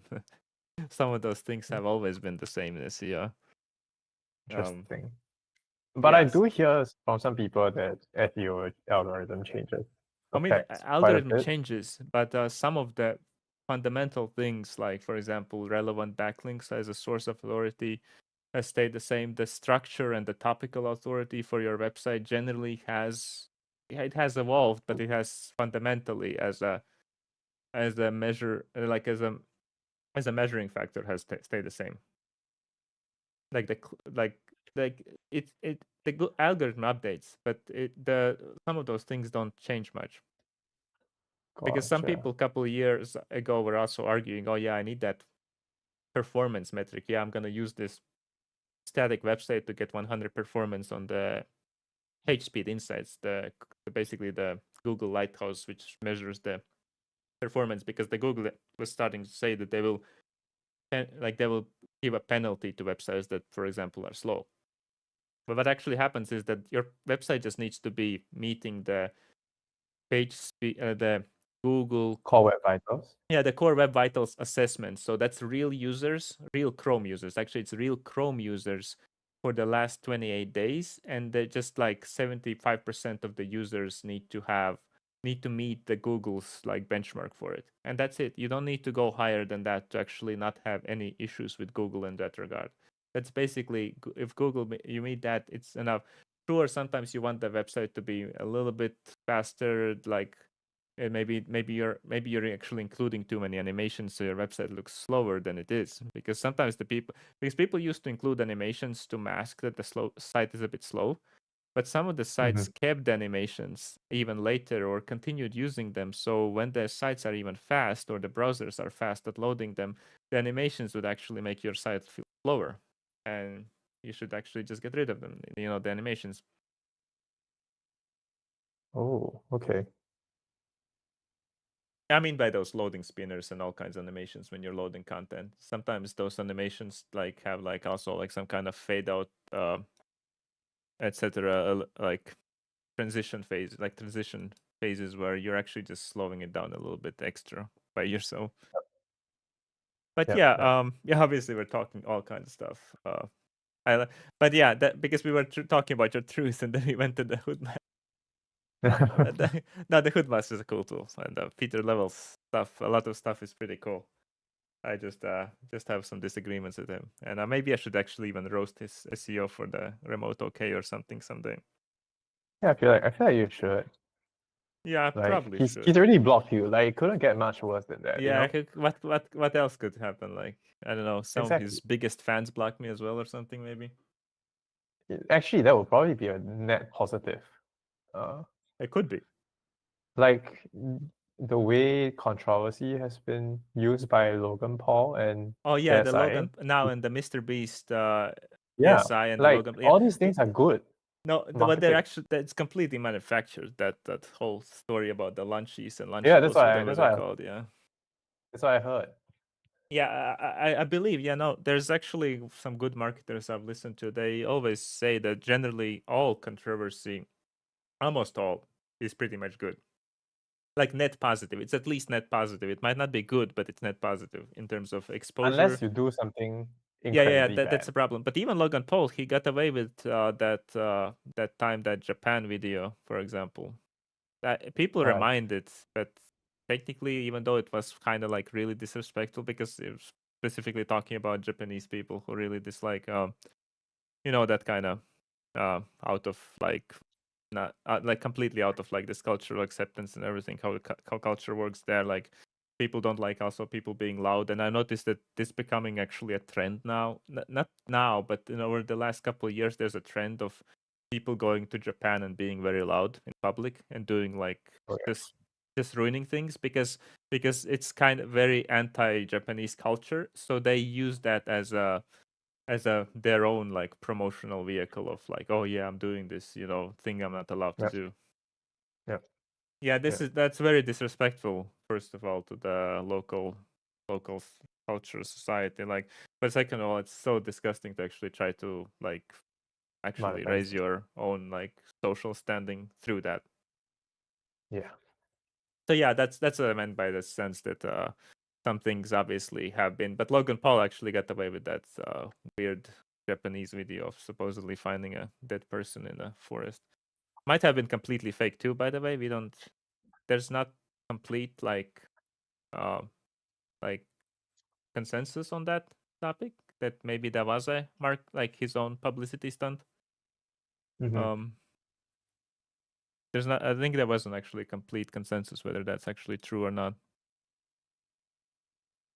But yeah, but even that it follows him, but he still he got a lot of promotion out of everything, all the controversy, and then he's still doing it right now, and he's doing it very well. He's doing better. Yeah, like he's doing actually better. And even the Ty Lopez, maybe you remember the Here in My Garage. Yeah, yeah. Yeah, I mean, yeah, I don't really follow Ty Lopez, but like I've watched some of his content. Don't really yeah. like He it. he had that I just Here in My ignore it. Garage early YouTube ads. Basically, he was running the Lambo in garage with all the books around him. He was running that Mm-hmm. YouTube ad. That's how he became popular. And he's still doing well. He's actually still appearing on all the podcasts now. And in fact, during the pandemic, he was buying up businesses. He was buying up Wow. retail businesses that had to close because everyone was going remote. So he bought up like businesses like Models, Pier One, or whatever it's called. Basically, some retail businesses that were not doing that great and they had to close shop during the pandemic. So he bought up only the brand name and some of the assets related to the products, but he didn't buy up all the leases and everything. So it was I don't know what the specific term is, but he basically bought only. There's a specific term of what kind of acquisition you're doing. So he only acquired basically the brand parts, so he wouldn't have all the liabilities, and so that way he also acquired them quite cheaply, and he get to actually do the e-commerce instead of retail. So he actually did, I think, I think he ended up around 9 figures for all the brands he bought a year in sales. Wow, that's And impressive. that's the thing about him, is that he used that to build initially to build his brand with all his publicity stunts, but later he actually used that money very smartly as a business person, uh, to build more wealth for himself. So obviously you can see the net positive in doing some some controversial marketing that Yeah. polarizes people. Yeah, the obvious Well, I net. bet that's what Peter Levels thinks of sometimes. Like the stuff he says doesn't sound very measured, and I think that Yeah. that's a calculated thing sometimes. Yeah, I like how we're turning this into some like a Friday night discussion stream. Yeah, no, I do actually I need to hop off now, but Yeah, like I myself am thinking like maybe. like thanks. I know it's like 1 a.m. there now, I think. Yeah, So I really no, appreciate this. yeah, for me it's still fine because I haven't been sleeping early last couple. I mean, literally last couple of weeks now. But so for me it's fine. But I mean, if you need to hop off, it makes sense. I mean, we've been discussing everything. Maybe even Dennis is enjoying it while sitting on his Twitch, watching probably multiple streams at once, because that's what he does nowadays. Um, but yeah, but okay, but at least we got somewhere today. I mean, at some point maybe we actually do some reviews for other sessions. Maybe we actually find some format late. Maybe I'll find some format later where we could actually go quickly over small things. Yeah, that sounds good. Yeah, but yeah, I'll be looking forward to actually seeing where you take your project, or maybe what kind of different angle you end up taking with it. Yeah, I will I'll probably try and launch it like in the next 2 weeks or so, and then Nice. slowly modify a lot of the stuff. And then yeah, I'm looking forward to buying SEMrush, and maybe not buying SEMrush, just using the trial of SEMrush and Yeah, I mean, figuring out how I two can do weeks. all these 2 weeks should different be things. 2 weeks. If you have the time, 2 weeks should be enough to do the research, and then just work on the content, whether it be Yeah, AI, whatever. You can export yeah, the keyword lists from the SEMrush too, so right, you can automate that process. Um, yeah, for sure. Yeah, then I'll probably be like documenting how that goes, all those kind of things. Like yeah, to makes me, sense. this is because I have a day job, right? To me, all Mm-hmm. these things just like extra fun. It's really a small bet to Right. me, Are you in right? a VC funded company? Yes. That's why you're in San Francisco, right? Yeah, that's right. Yeah, I am in a VC funded company, so Nice. Are you running out of drinking that runway yet? VC Kool-Aid. Is the Huh? runway? Do you have runway still? We are actually profitable, so we are free cash flow Oh, positive. nice. Yeah. Actually, that's Yeah, not what you hear all the time. That someone's actually profitable.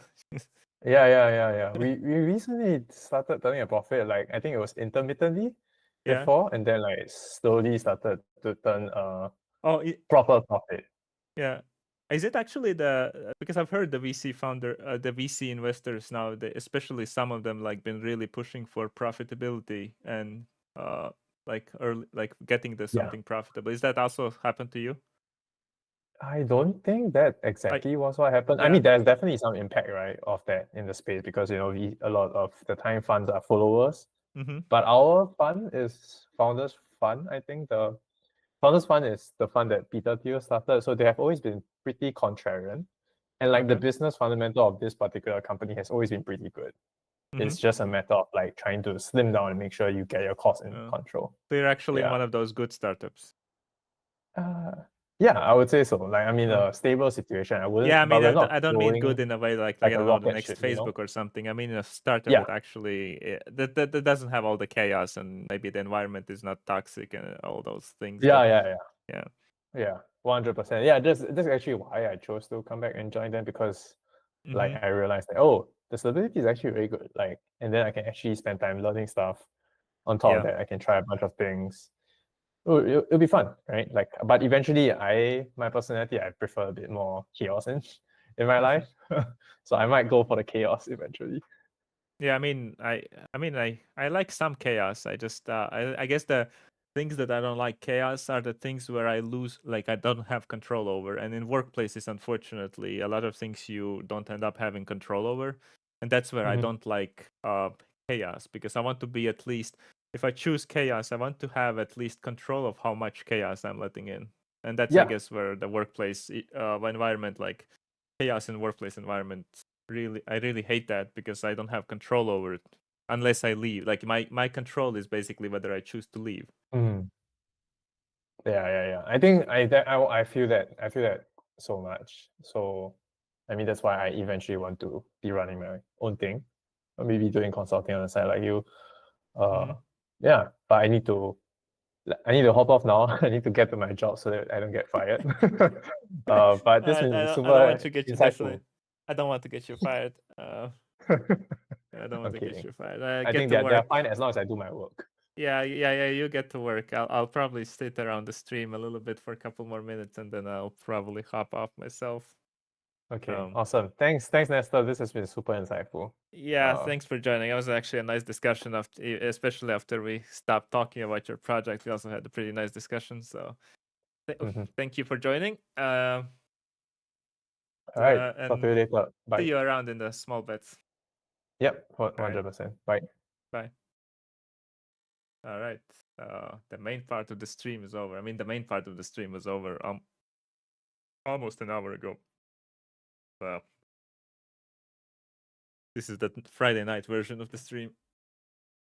I wonder if I can do something, research something, or probably not. Probably should stop the stream soon. It's been a long time. Almost 2 hours ago. But again, not ago. Actually, I like this markup idea overall. Like, I maybe don't like the existing implementation. It's a little bit design wise feels a little bit. Oh, reply. Didn't try writing a reply.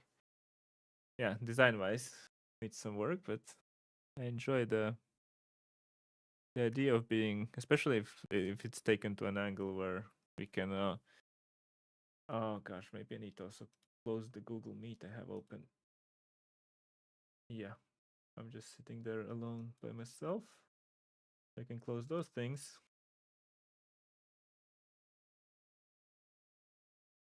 All right.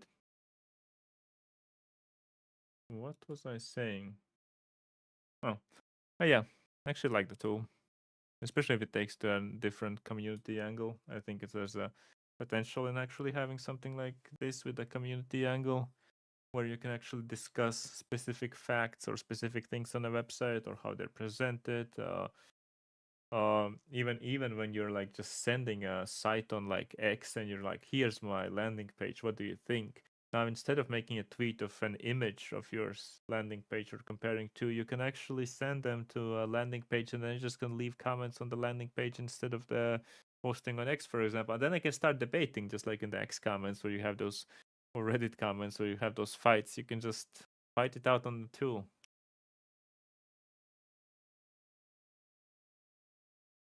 I also leave a little bit of that noise off of the X. Because one thing why I also hate now this joining discussions on X is also because I don't want to like even spam someone else's timeline and notifications with my comments arguing with someone. Like, it's kind of like a waste of my that's just waste of someone else's attention and like energy, like, and maybe even like emotional state, like how you feel at just starting reading some weird arguments.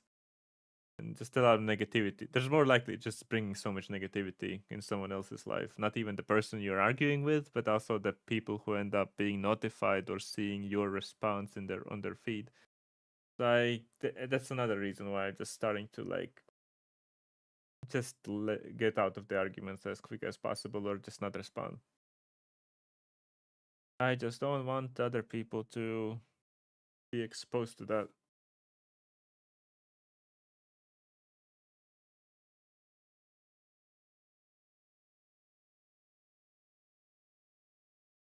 But yeah, I am all by myself now.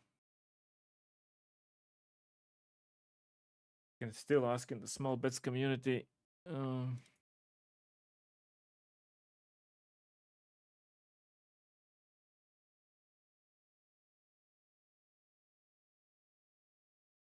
Yeah, I mean, anyone else can still choose to hop up and get their project roasted. I'll probably stay around for a couple minutes and then be done with streaming for the Friday night. Although I won't be falling asleep, so I need to also figure out what I'm doing. I think I need to get back on my newsletters, because I even a week ago I was already planning to start getting back to my newsletter, but then I got the promotion by Daniel, and I just got busy with the consultations. Then I had to deal with some previous existing client work. Still have to actually finish some things. Like in the end, I haven't actually gotten back to the newsletter, even though from the Daniel's promotion I got like additional 20 at least newsletter subscribers as well. So I actually should provide some content for everyone, including the paid clients, customers. Even though I already had content, like I had the content outlines and ideas that I actually just need to finish. There's multiple of them. I just need to start churning them out. Maybe over the weekend I actually get to that. So I can finally get back on schedule with the newsletter, because that's one thing I actually wanted to keep alive. I was like, at this time I actually want to keep the newsletter alive.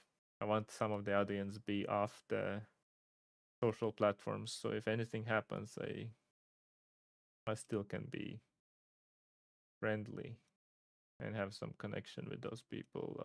Like not friendly, gosh, but have just some connection with those people also in a written format on my own, technically my own platform.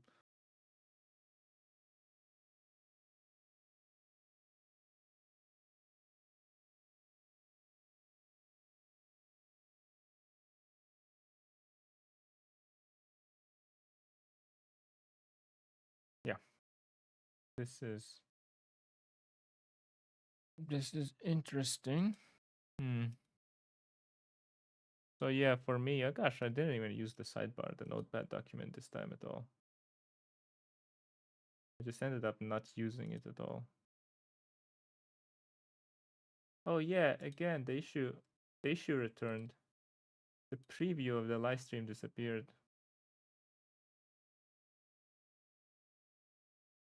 On my X timeline, it was there initially. I could see the preview, I could watch the live stream, but now it disappeared. I only see the link, although the live stream is still live. My X timeline, it was there initially.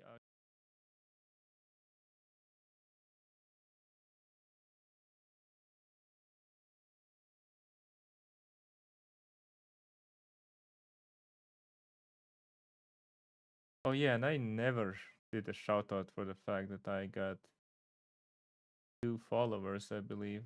Not sure if they're bots or not. I mean, none of them is not bots. I can actually recognize the Lala indie maker. I can recognize, and Elena. That I have no idea. If that's a real one or not. Unfortunately.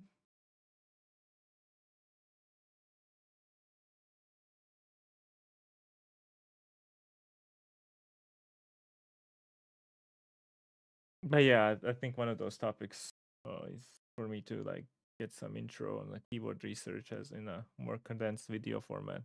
Not like video, but like just more condensed format. I'm not sure if it's like technically that's also part of I can use as a paid content. So, but we'll see whether I'm doing paid content or not for that. Maybe individual parts I leave as free content, and the whole package is some paid content later down the line.